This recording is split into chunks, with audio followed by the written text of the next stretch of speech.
இந்த video Sunday night எடுத்த video. ரொம்ப நாள் கழித்து எங்கள் வீட்டுக்கு என்னோட தங்கச்சி வந்திருந்தா. சரி பக்கத்தில் இருக்கிற இஸ்கான் டெம்பிளுக்கு போயிட்டு வரலான்னு கிளம்பிட்டோம். வீட்டு பக்கத்துலேயே கிருஷ்ணர் கோயிலுங்க, பெரிய கிருஷ்ணர் கோயில். நாங்கள் இங்கே தான் அடிக்கடிக்கு வருவோம். ரொம்ப சூப்பராக இருக்கும் இந்த கோயில். எப்போவாவது திருப்பதிக்கு நீங்கள் வந்தால் இந்த இஸ்கான் டெம்பிளுக்கு ஒரு தடவை விசிட் பண்ணி பாருங்கள். ரொம்ப சூப்பராக இருக்கும்.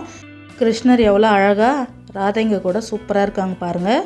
சாமியை சூப்பராக கும்பிட்டு முடிச்சுட்டு அங்கே வீடியோ ஃபோட்டோ எதுவும் எடுக்கக்கூடாதுன்னு சொன்னாங்க. சரி சின்னதாக ஒரு வீடியோ எடுத்துகிட்டு அப்படியே வந்தோம். வெளியே நாமம் போட்டிருந்தாங்க. எல்லோரும் நாமம் போட்டுக்குன்னு வெளியே வந்தோம். வெளியே வந்ததும் சூப்பராக பிரசாதம் கொடுத்துட்டு இருந்தாங்க. சாம்பார் சாதம் சுட சுட இருந்தது. வாங்கி ஆளுக்கு ஒரு தொன்னை சாப்பிட்டுட்டு அப்படியே வெளியே கிளம்பிட்டோம். அங்கே ஒரு சில ஃபோட்டோஸ் எடுத்தோம். அந்த ஃபோட்டோஸ் ஆட் பண்ணுறேன். நல்லா இருந்தால் கமெண்ட் பண்ணுங்கள். யாரெல்லாம் திருப்பதியில் இருக்கிற இஸ்கான் டெம்பிளுக்கு வந்திருக்கீங்கன்னு கமெண்ட்டில் சொல்லுங்கள். ஒரு ஹார்ட் கொடுங்க, நானும் தெரிஞ்சுக்கிறேன். இந்த வீடியோ பிடிச்சா லைக் பண்ணிவிட்டு சப்ஸ்கிரைப் பண்ணிக்கோங்க.